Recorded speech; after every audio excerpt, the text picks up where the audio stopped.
बहस करा के वो युवकों का जो पास हो यहाँ से वो केंद्र सरकार को भेजे। अगर नहीं करेंगे तो सदन कैसे चलेगा?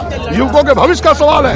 कल से हम लोग अग्निपथ योजना के विरोध में विधानसभा के अंदर अपनी आवाज उठाने का काम कर रहे हैं। ये कांग्रेस वाले जिस तरह उपद्रवी तत्व को भड़काकर आम जनता की संपत्ति को नुकसान पहुंचा रहे हैं, किसी हालत में भी यह बर्दाश्त नहीं होगा।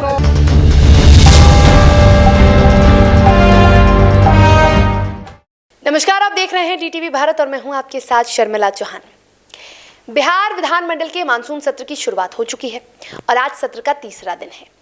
दूसरे दिन आप सभी ने देखा कि हंगामेदार रहा सत्र। अग्निपथ की तपिश विधानमंडल तक पहुंची और विपक्ष ने सिर्फ और सिर्फ अग्निपथ योजना वापस लेने के नारे लगाए। करीब 5 घंटे तक ही सत्र चली और उसके बाद हंगामा हुआ। हंगामे के कारण सत्र को स्थगित कर दिया गया, जिसकी वजह से बीजेपी भी नाराज हुआ और बीजेपी ने कहा कि ये कोई जगह नहीं है हंगामा करने की। अब हम बात करते हैं आज की।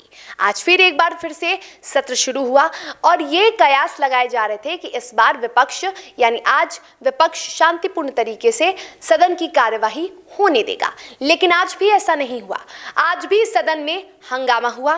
विपक्ष ने आज भी अपने वही पुराने मांग को उठाया और मांग किया कि सदन में एक प्रस्ताव पारित हो जिसमें अग्निपथ योजना को वापस ले लिया जाए, लेकिन बीजेपी विपक्ष के इस बात को नकार रहा है, लगातार खारिज कर रहा है।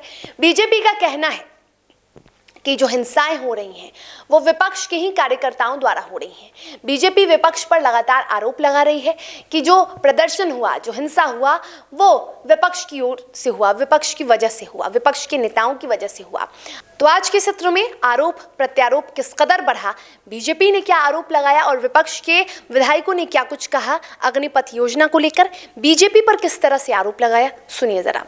ये वो बच्चे के भविष्य के लिए, युवकों के भविष्य के लिए ठीक नहीं है, इसीलिए मैं विरोध करता हूँ। इसलिए काला पट्टी के साथ हम लोग चकती के साथ आंदोलन कर रहे हैं, सत्याग्रह कर रहे हैं। चलेगा सर, हम लोग चाहते हैं कार्य स्थगन देंगे।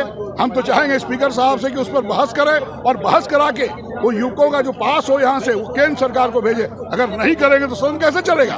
युवकों के भविष्य का सवाल है, पूरे देश के युवक का, पूरे बिहार के युवक का भविष्य का सवाल है। हम लोग युवकों के साथ हैं और उनके साथ रहेंगे।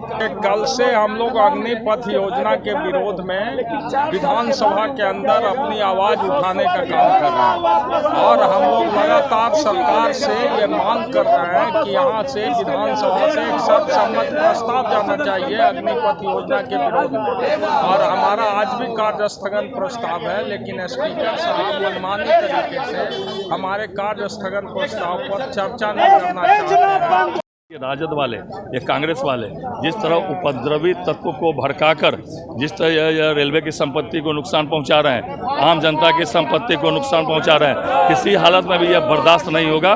कल इन्हीं का प्रस्ताव था स्पेशल डिबेट का और उसमें बिहार विधानसभा में बहस हो रही थी और तब इन लोगों ने बहस नहीं होने दिया। जिसने स्पेशल डिबेट का प्रस्ताव दिया वो माननीय सदस्य खुद विधानसभा में थे।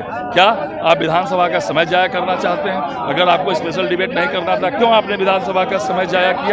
इसलिए हम सभी बातों पर जवाब देने तैयार हैं। आज हम लोग की सरकार काम कर रही है और अग्निपथ आज भी जाके देखिए 7,000 8,000 में हमारे नौजवान प्राइवेट नौकरी कर रहे हैं। आज जब वो निकलेंगे अग्निपथ के बाद, एक उनमें एक्स्ट्रा एनर्जी होगी, एक अनुभव होगा, सेना में काम करने का अनुभव होगा और 12-13 लाख रुपया उनको मिलेगा।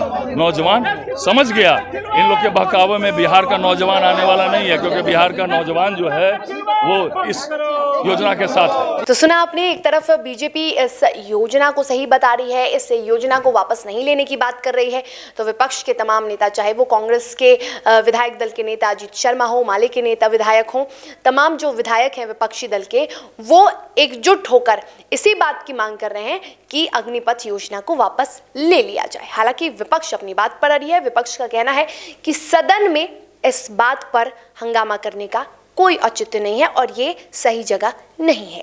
अब देखना ये होगा कि क्या सदन जो 5 दिनों का है मानसून सत्र वो इसी तरह से चलता है या फिर आगे आने वाले दिनों में, अभी कुछ दिन और शेष हैं, ऐसे में 2 दिन में क्या कुछ होता है, क्या कार्रवाई होती है, क्या विपक्ष शांतिपूर्ण तरीके से सदन की कार्यवाही चलने देता है, ये देखने वाली बात होगी। लेकिन फिलहाल इस खबर में इतना ही। देखते रहिए डीटीवी भारत। नमस्कार।